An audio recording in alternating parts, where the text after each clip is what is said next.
가피풀 말씀 테마 의탁하라. 우리는 인생의 건축자들이다. 한평생 뭔가를 열심히 잘 건축하려는 것이 우리 삶의 공통점이다.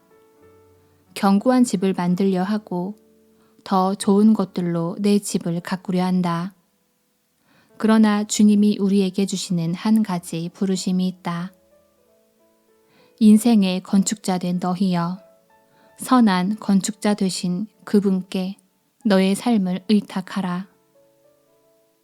그분의 손에 우리의 건축 과정이 의탁되지 않는 한 우리의 삶은 만족을 모를 것이다.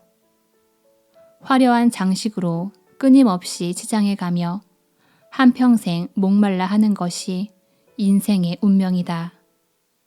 그렇기 때문에 말씀을 통해 주님의 부르심을 받아야 한다.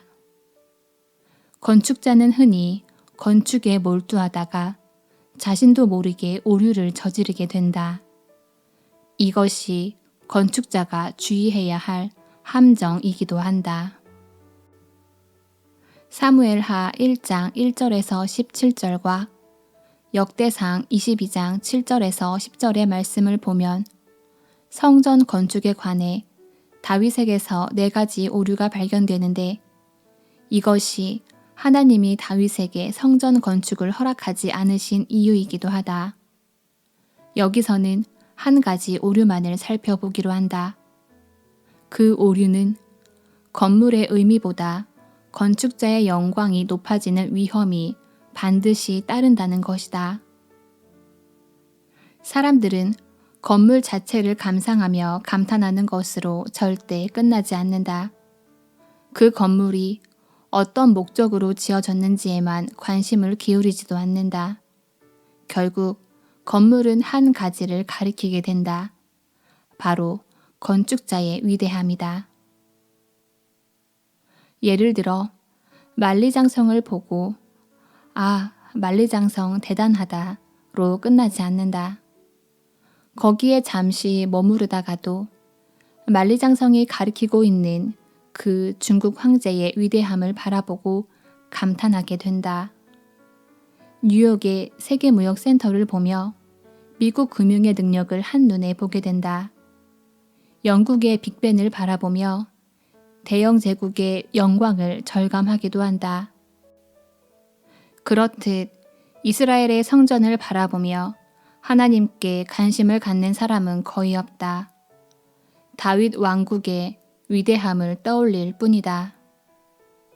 히브리서 기자는 이것을 너무나 통쾌하게 한마디로 정리했다. 집 지은 자가 그 집보다 더욱 존귀함 같으니라. 히브리서 3장 3절 말씀. 위대한 성전을 세우겠다는 다윗의 동기가 아무리 하나님 앞에서 온전하다 해도 결국 형태적인 결말은 아, 다윗이 위대하구나. 저 웅장한 성전을 어떻게 지었을까로 기결될 것이다. 그렇다.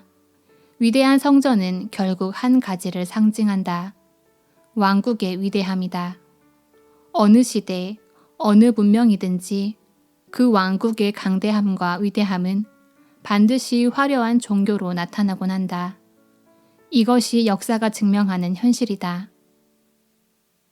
달리 말하면 어느 종교가 화려하고 세련됐다는 것은 그것을 뒷받침하는 국가의 힘과 부가 그만큼 대단했다는 의미이다. 그래서 하나님께서는 다윗에게 한 가지 사실을 떠올릴 수 있도록 나단을 통해 말씀하셨다. 만군의 여호와께서 이와 같이 말씀하시기를 내가 너를 목장 곧 양을 따르는 데에서 데려다가 내 백성 이스라엘의 주권자로 삼고 내가 가는 모든 곳에서 내가 너와 함께 있어 내 모든 원수를 내 앞에서 멸하였은즉. 사무엘하 7장 8절 9절 말씀. 이 말씀의 의미가 무엇인가? 내가 어떤 존재인지 기억하니? 너는 위대한 존재인데 내 인생의 마지막을 그렇게 끝내고 싶니? 성전이 중요한 게 아니야. 내 인생은 그렇게 건축되고 끝나면 안 돼. 너는 내 마음에 합한 자다. 아무것도 없는 곳에서 내가 너를 일으켜 이 위대한 자리에 이르게 했다. 이제 그 성전을 지어 내 이름이 높임받는 자리에서 내 인생이 막을 내려선 안 돼. 그러면 내 인생은 비참한 인생이 되고 말 거야. 하나님께서는 다윗을 참 사랑하셨던 것 같다. 사랑하셨기에 허락하지 않으신 것이다. 그러니 때로는 하나님이 우리에게 주시는 것보다 허락하지 않으시는 것에서 주님의 사랑을 더 경험할 수 있는 것 같다는 생각이 든다. 만약 다윗이 성전을 건축했다면 하나님의 마음에 합했던 그의 위대한 간증이 무너져 내리고 말았을 것이다. 하나님 마음에 합했던 다윗이 아니라 이스라엘 역사와 종교사에 크게 기여한 위대한 인물로 기억되었을 것이기 때문이다. 하나님 마음에 합한 자로 시작했다가 그렇게 끝나버렸다면 얼마나 안타까운 일이겠는가. 하나님께서는 언젠가 다른 일을 통해 성전을 건축하길 원하셨다. 그리고 다윗이 더 이상 이 땅에 존재하지 않게 된 그날에 다윗의 가문에서 한 인물이 등장한다. 바로 예수 그리스도시다. 예수 그리스도는 우리 인생의 모퉁이 돌이 되어주심으로 그 누구도 입상할 수 없는 최고의 집으로 우리를 안내해 주시는 분이다. 최고의 집으로 우리를 안내해 주시는 예수 그리스도. 그분을 경험하는 사람은 더 이상 내 인생의 건축에 연연하지 않는다. 내 집이 어떻게 지어지든 가장 위대한 집이 우리를 기다리고 있기 때문이다. 다니엘 김의 완주자 중에서 가피플 말씀 테마 의탁하라.